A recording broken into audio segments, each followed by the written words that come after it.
প্রিয় দশম শ্রেণীর ছাত্রছাত্রীরা, ঘাড়ের ওপর তোমাদের ফার্স্ট ইউনিট টেস্ট ভূগোল পরীক্ষার এই দোরগোড়ায় দাঁড়িয়ে তোমরা ঠিক ভূগোল বিষয়ে কোন প্রশ্নগুলো পড়বে, কোন প্রশ্নগুলি পড়া থাকলে তোমরা পরীক্ষাতে কমন পাবে, তেমন কিছু ইম্পর্টেন্ট প্রশ্ন দিয়ে সাজানো রয়েছে আজকের আমাদের এই নমুনা প্রশ্নপত্র। হ্যাঁ, আজকের এই ভিডিওতে শেয়ার করতে চলে এলাম ভূগোল বিষয়ে একটি চূড়ান্ত গুরুত্বপূর্ণ নমুনা প্রশ্নপত্র ও সাথে তার উত্তর।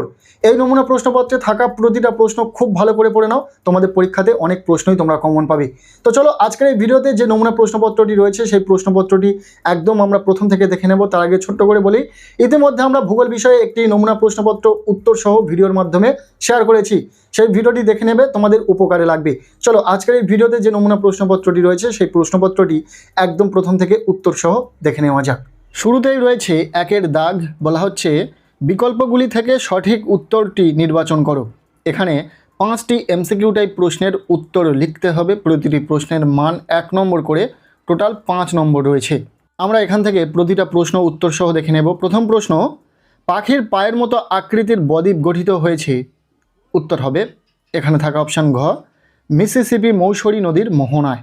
এরপর দ্বিতীয় প্রশ্ন, নিচের কোন ভূমিরূপটি হিমবাহের ক্ষয়কার্যের ফলে সৃষ্টি হয়েছে, উত্তর হবে এখানে থাকা অপশান গ, এরিটি। 3 নম্বর প্রশ্ন, কেবল শিলা দিয়ে গঠিত ভূমিরূপকে সাহারায় ড্যাশ বলে, উত্তর হবে অপশান ক, হামাদা। 4 নম্বর প্রশ্ন, বহির্জাত প্রক্রিয়ার মূল উৎস হল, উত্তর হবে সূর্য। আমরা এখানে সঠিক উত্তরটিকে ডিফারেন্ট কালারের কালি দিয়ে চিহ্নিত করেছি যাতে তোমাদের বুঝতে সুবিধা হয় যে কোনটা উত্তর। 5 নম্বর প্রশ্ন, মরু অঞ্চলের শুষ্ক নদীখাতকে বলা হয়, উত্তর হবে ওয়াদি।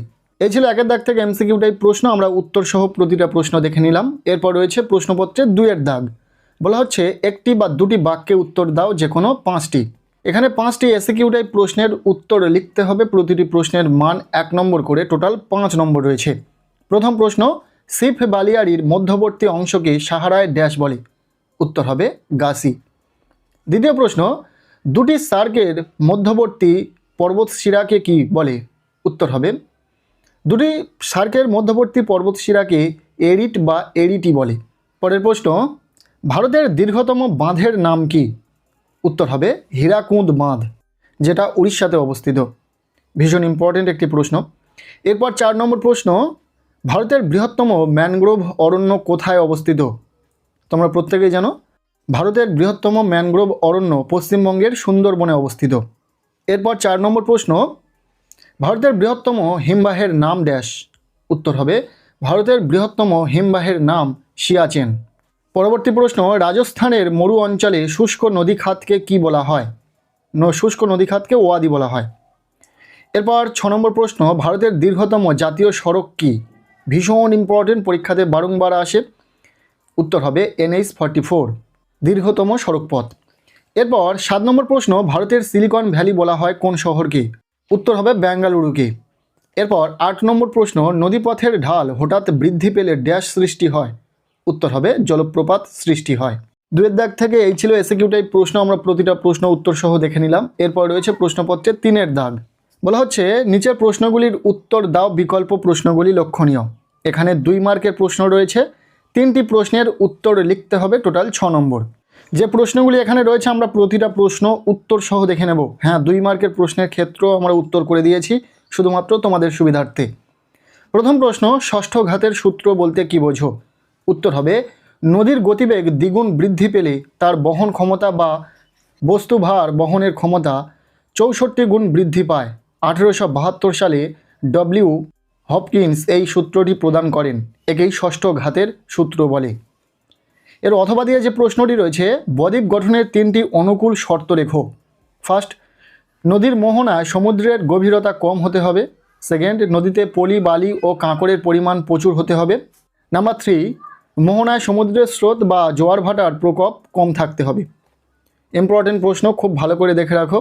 এরপর খদাগের প্রশ্ন, দক্ষিণ ভারতের নদ নদীর 3টি বৈশিষ্ট্য উল্লেখ করো। উত্তরটা দেখে নাও। ফার্স্ট, এই নদীগুলি বৃষ্টির জলে পুষ্টতায় সারা বছর জল থাকে না, অখরস্রোতা বলে। দ্বিতীয়, নদীগুলির ঢাল কম হওয়ায় এবং প্রাচীন কঠিন শিলার উপর দিয়ে প্রবাহিত হওয়ার খুব বেশি গভীর নয়। এবার নাম্বার 3তে বলা হচ্ছে এই নদীগুলি খরস্রোতা হওয়ায় জলবিদ্যুৎ উৎপাদনের জন্য অনুকূল। এরপর অথবা দিয়ে যে প্রশ্নটি রয়েছে দুন বলতে কি বোঝো? উত্তর হবে হিমালয়ের শিবালিক ও হিমাচল শ্রেণীর মধ্যবর্তী অংশে অবস্থিত দীর্ঘায়িত উপত্যকাগুলিকে দুন বলা হয়। উদাহরণ দেরাদুন। এরপর গদাগের প্রশ্ন কয়াল কি? উদাহরণ দাও। এখানে যে প্রশ্নগুলি তোমরা দেখছো প্রতিটা প্রশ্ন কিন্তু পরীক্ষার জন্য ভীষণ গুরুত্বপূর্ণ, প্রতিটা প্রশ্ন কিন্তু পরীক্ষাতে আসার সম্ভাবনা রয়েছে। কয়াল কি? উদাহরণ দাও। উত্তর হবে ভারতের মালাবার উপকূলের লবণাক্ত জলের হ্রদ বা উপহ্রদগুলিকে স্থানীয় ভাষায় কয়াল বলে। এই হ্রদগুলি সমুদ্র থেকে বালিয়াড়ি দ্বারা বিচ্ছিন্ন থাকে। উদাহরণ ভেম্বনাদ কয়াল। এরপর রয়েছে প্রশ্নপত্রের 4 দাগ, বলা হচ্ছে নিচের প্রশ্নগুলির উত্তর দাও, বিকল্প প্রশ্নগুলি লক্ষণীয়। এখানে 3 মার্কের প্রশ্ন রয়েছে, 3টি প্রশ্নের উত্তর লিখতে হবে, টোটাল 9 নম্বর। আমরা এখানে এই প্রশ্নগুলিরও উত্তর করে দিয়েছি। দেখে নাও, প্রথম প্রশ্ন গিরিখাত ও ক্যানিয়নের মধ্যে 3টি পার্থক্য লেখো। নাম্বার 1 আকৃতি। গিরিখাত ইংরাজি ভি অক্ষরের মতো হয়, ক্যানিয়ন ইংরাজি আই অক্ষরের মতো হয়। জলবায়ু। গিরিখাত আর্দ্র ও বৃষ্টিবহুল অঞ্চলে দেখা যায়, ক্যানিয়ন শুষ্ক ও মরুপ্রায় অঞ্চলে দেখা যায়। আর 3 নম্বর পয়েন্টে বলা হচ্ছে নদী কার্য। গিরিখাত নদীর পার্শ্বক্ষয় ও নিম্নক্ষয় দুই চলে, ক্যানিয়নে নদীর নিম্নক্ষয় প্রবল কিন্তু পার্শ্বক্ষয় প্রায় হয় না। এর অথবা দিয়ে প্রশ্ন রসে মোতানে ও ড্রামলিনের মধ্যে 3টি পার্থক্য লেখো। ফার্স্ট পার্থক্য রয়েছে সৃষ্টি। রসে মোতানে এটি হিমবাহের ক্ষয় কার্যের ফলে গঠিত, ড্রামলিন এটি হিমবাহের সঞ্চয় কার্যের ফলে গঠিত। গঠন। রসে মোতানে এটি কঠিন শিলা দিয়ে গঠিত অসম ঢালু টিলা, আর ড্রামলিন এটি নুড়ি পাথর কাদা দিয়ে গঠিত টিলা। এরপর লাস্ট পয়েন্টে রয়েছে আকৃতি। রসে মোতানে এটি একটা ঢিবি বা টিলার মতো দেখতে, আর ড্রামলিন দেখতে উল্টোনো নৌকা বা চামচের মতো। ইম্পর্টেন্ট একটি প্রশ্ন, খুব ভালো করে দেখে রাখবে। এরপর খদাগের প্রশ্ন বহুমুখী নদী পরিকল্পনার প্রধান 3টি উদ্দেশ্য লেখো।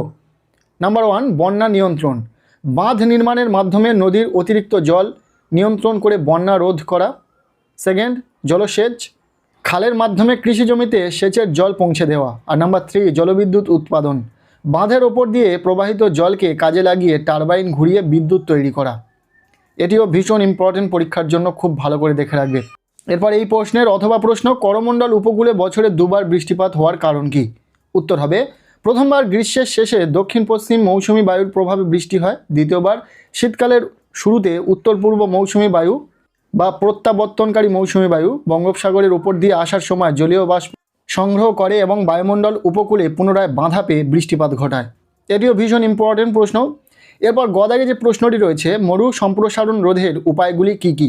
নাম্বার 1 বৃক্ষরোপণ। মরুভূমির প্রান্তে সারিবদ্ধভাবে গাছ লাগিয়ে সবুজ বেষ্টনী তৈরি করা। এরপর নাম্বার 2 পশুচারণ নিয়ন্ত্রণ। অতিরিক্ত পশুচারণ বন্ধ করা যাতে ভূমির ক্ষয় রোধ হয়। আর নাম্বার 3 তৃণভূমি সৃষ্টি। বালিয়াড়ি স্থিতিশীল করার জন্য মরু উদ্ভিদ ও ঘাস লাগানো। এই প্রশ্নটিও খুব ভালো করে দেখে রাখবে। এরপর রয়েছে অথবা দিয়ে প্রশ্ন ম্যানগ্রোভ অরণ্যের 3টি অভিযোজনগত বৈশিষ্ট্য লেখো। ফার্স্ট রয়েছে শ্বাসমূল। কাদাটে মাটিতে লবণযুক্ত জলে অক্সিজেনের অভাব থাকায় বাতাস থেকে অক্সিজেন নিতে এদের শ্বাসমূল মাটির উপরে উঠে আসে। সেকেন্ড পয়েন্ট রয়েছে ঠেসমূল। জোয়ার ভাটার হাত থেকে গাছকে রক্ষা করতে কাণ্ডের গোড়া থেকে বাঁকা শক্ত মূল বা ঠেসমূল বের হয়। এরপর 3 নম্বর পয়েন্টে রয়েছে জরায়ুজ অঙ্কুরোদ্গম। নোনা মাটিতে বীজ যাতে নষ্ট না হয় তাই ফলের ভেতরেই বীজের অঙ্কুরোদ্গম ঘটে এবং চারাগাছ মাটিতে পড়ে গেঁথে যায়। 3 মার্কের প্রশ্ন শেষ। প্রতিটা প্রশ্ন খুব ভালো করে দেখে রাখো। এরপর রয়েছে প্রশ্নপত্রে 5 দাগ, বলা হচ্ছে যে কোনো একটি প্রশ্নের উত্তর দাও, বিকল্পগুলি লক্ষণীয়। এখানে 5 মার্কের প্রশ্ন রয়েছে, 2টি প্রশ্নের উত্তর লিখতে হবে, টোটাল 10 নম্বর। 5 মার্কের জন্য এখানে যে বড় প্রশ্নগুলি রয়েছে খুব ভালো করে পড়ো, আশা করব এখান থেকেই 100% পরীক্ষাতে কমন থাকবে।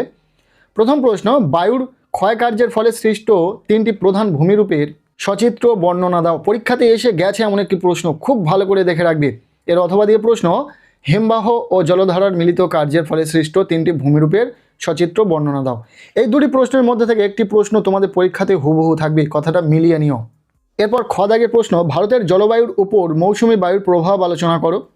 আর এর অথবা দিয়ে প্রশ্ন দৈর্ঘ্য বা প্রস্থ বরাবর হিমালয়ের শ্রেণী বিভাগ করো। এই 2টি প্রশ্নও তোমরা খুব ভালো করে দেখে রাখো।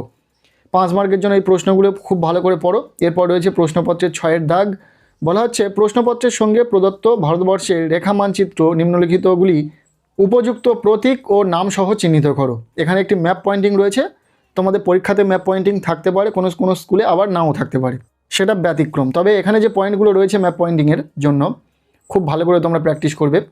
নাম্বার 1 পক প্রণালী, নাম্বার 2 শিবালিক পর্বত, নাম্বার 3 লোকটাক হ্রদ, নাম্বার 4 থর মরুভূমি, নাম্বার 5 কাবেরী নদী। এই ছিল ফার্স্ট ইউনিট টেস্ট ক্লাস 10-এর ছাত্রছাত্রীদের জন্য একটি চূড়ান্ত গুরুত্বপূর্ণ নমুনা প্রশ্নপত্র ভূগোল বিষয়। এই প্রশ্নপত্রে থাকা ছোট বড় প্রতিটা প্রশ্ন তোমরা পড়ে রাখো, এখান থেকে বেশ কিছু প্রশ্ন তোমাদের পরীক্ষাতে হুবহু কমন পাবে।